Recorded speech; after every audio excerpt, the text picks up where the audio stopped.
सारे ब्रह्मांड को प्रकाशित करने वाले भगवान सूर्य के ऊपर आज हम बात करने जा रहे हैं। यही सूर्य भगवान जो आपके पंचमेश हैं, पंचम स्थिति के मालिक होकर के आपके समस्त आपके जीवन के शुभता को सिद्धि प्रदान करने वाले यही ग्रह आपके चतुर्थ भाव पर गोचर कर रहे हैं। वास्तव में जिस राशि पर इनका गोचर हो रहा है ये इनके मित्र की राशि है, परंतु एक बात आपको कभी नहीं भूलना है कि सूर्य जिस राशि पर गोचर कर रहे हैं ये जल तत्व की राशि है।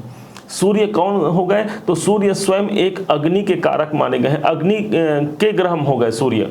और जिनके राशि पर ये प्रवेश कर रहे हैं अर्थात चंद्रमा की राशि है कर्क राशि, तो कर्क राशि कैसी है? तो जल तत्व की राशि है। आप स्वतः ही विचार कीजिए कि यदि एक आग का गोला यदि हम किसी पानी में डाल दें तो आग के गोले का क्या होगा? वो बुझ जाएगी।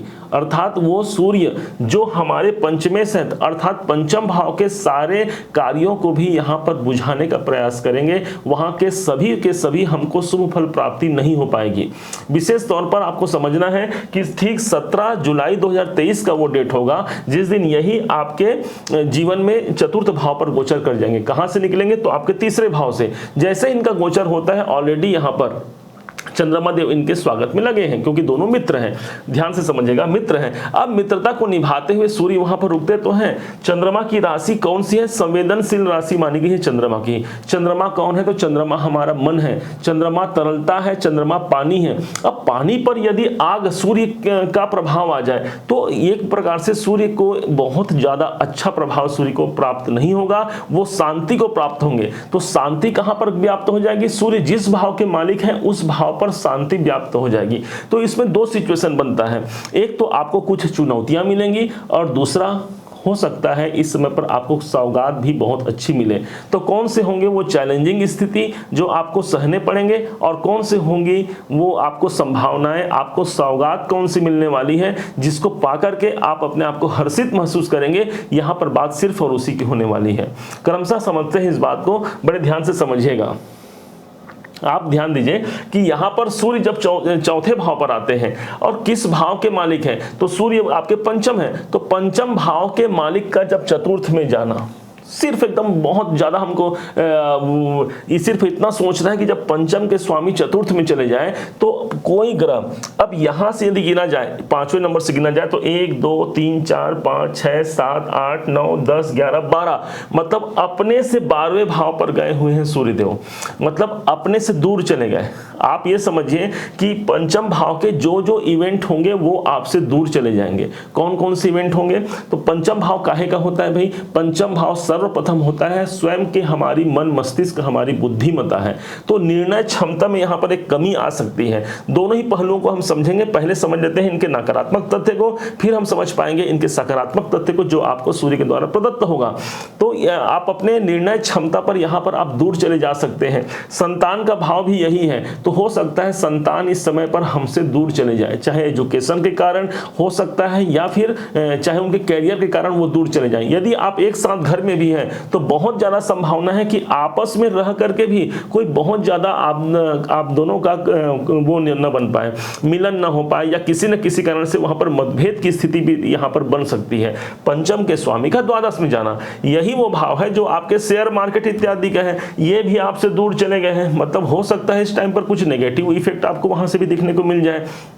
यही आपके प्रेम संबंधों की प्रगाढ़ता को दर्शाता है। तो यदि प्रेम संबंध, प्रेम भाव के स्वामी अपने से दूर चले गए हैं, अपने से 12वें चले गए हैं, काल पुरुष की कुंडली आपको ज्ञात होगी जो मेष लग्न की ही बनती है, उसमें 12वां घर हम किस रूप से देखते हैं? 12वें घर को 12वां घर है हमारे दूरी का। तो इस प्रकार से सूर्य दूर चले गए हैं तो हमारा प्रेम संबंध भी यदि है, किसी के साथ हम प्रेम करते हैं, पति पत्नी के साथ प्रेम हो सकता है, किसी के साथ भी प्रेम हो सकता है, तो उन प्रेमों में आप देखेंगे जिनसे आप सबसे अधिक आप लगाव रखते हैं, जिससे आप सबसे अधिक प्रेम रखते हैं, वो आपसे दूर चला जा सकता है इस टाइम पर, या कुछ मनमुटाव की स्थिति यहां पर बन सकती है।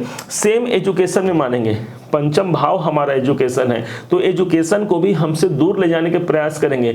अब वो समझते हैं कि भाई हमको विशेष सहना क्या पड़ेगा, तो कहां पर है? तो चतुर्थ भाव पर ही आए हुए हैं। पंचम के मालिक चतुर्थ में आएंगे, ध्यान से समझिएगा।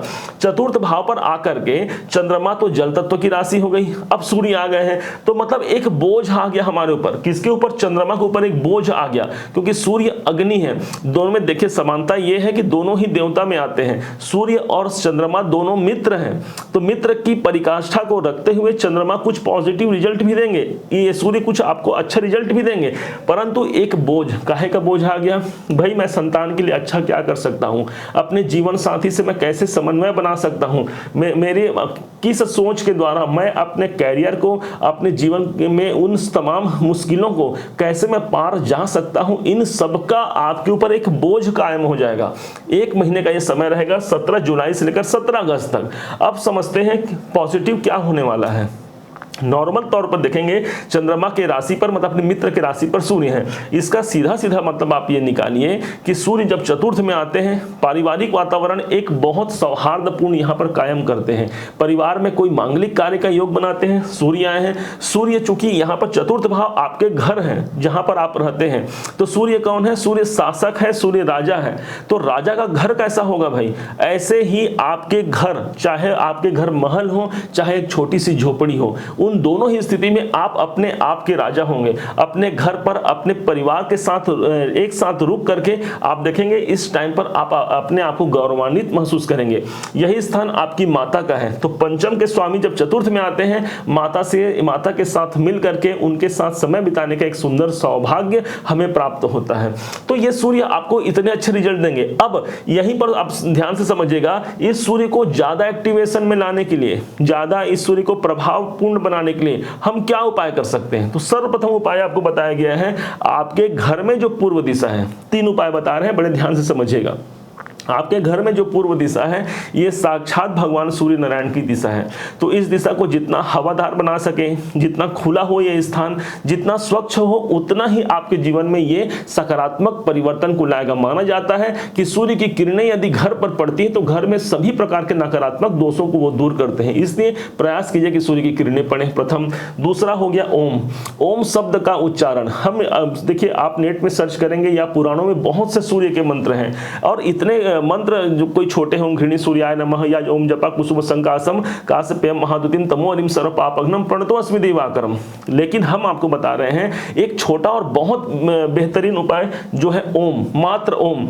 ओम शब्द का उच्चारण हुआ कहां से था, तो ब्रह्मा जी ने जब इस सृष्टि की रचना की थी तो सबसे पहले उनके मुख से ओम शब्द उच्चारित हुआ था, और उसी के द्वारा ओम से ही ये सूर्य नारायण का जन्म हुआ था। इसीलिए ये सदैव सबसे पहले हमारे ब्रह्मांड में सबसे प्रथम इन्हीं का जन्म हुआ था, और इसी कारण कहा जाता है शास्त्रों में चंद्रमा मनसो जाता चक्षो सूर्यो अजायता। चंद्रमा हमारे अक्ष है, मतलब भगवान के आंख है चंद्रमा, और उन्हीं और यही सूर्यदेव जो कि उनके आंख है, चक्षो सूर्यो अजायता, चंद्रमा मन है और सूर्य आंख है, उन्हीं के द्वारा भगवान समस्त संसार को देखते हैं। कोई अच्छा करता है, कोई बुरा करता है, भगवान के पास सारा रिकॉर्ड यही सूर्य भगवान रखते हैं। तो इसलिए ओम शब्द का उच्चारण कीजिए। ओम के विषय में बताया गया है, हमने एक उसके लिए वो सोचा था कि ब्रह्मा के वेदों से निकले ओम ओम ओम, ब्रह्मा के वेदों से निकले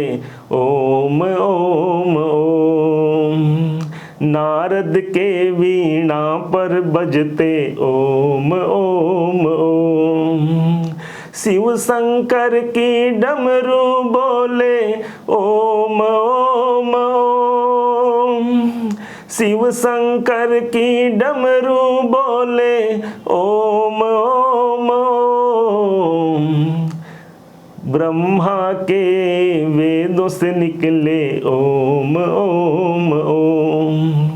ये ओम की प्रामाणिकता है। एक मंत्र आप ब्रह्मांड में सबसे ऊपर जाएंगे तो एकमात्र यही शब्द है जो सर्वदा गूंज रहा है, तो इस गुंजायमान शब्द को आप निरंतर रख सकते हैं। छोटा सा मंत्र है, बेहद प्रभावशाली है। इसके बाद तीसरा उपाय बताया गया है, आपके घर में आपके पिता जितना अच्छा हो सके, आपके सूर्य चाहे कुंडली में अच्छे हो बुरे हो कैसी भी स्थिति में हो, आप अपने पिता का यदि सम्मान करते हैं आपके सूर्य बलिष्ठ हो जाते हैं। माना जाता है सीधा सीधा संबंध पिता के साथ ही इन सूर्य का होता है, इसलिए अपने पिताजी से संबंध अच्छा रखें। यदि आपके पिताजी नहीं हैं तो उस स्थिति में कोई भी ऐसे पुरुष जो उस उम्र के हैं या वैसे कोई बड़े वृद्ध हैं, उन सबसे आपके संबंध अच्छे हों, उनसे आशीर्वाद लेते रहें, अपने आप इस सूर्य को आप अच्छा बना सकते हैं। उम्मीद है कि आप सबने मेरे इस प्रयास को समझा होगा, जाना होगा। यदि आपने इसे जाना है, समझा है, मेरा प्रयास यदि आपको सार्थक लगा है, तो अपना प्यार भरा लाइक और कमेंट करना मत भूलिएगा। बहुत मोटिवेशन मिलता है हमें आपके प्यार भरे लाइक और कमेंट से। और हाँ, यदि अभी तक आपने चैनल को सब्सक्राइब नहीं किया है तो सब्सक्राइब जरूर कीजिएगा। पुनः एक बार फिर आप सभी का दिवस मंगलमय हो, इन्हीं शुभकामनाओं के साथ जय सूर्यदेव।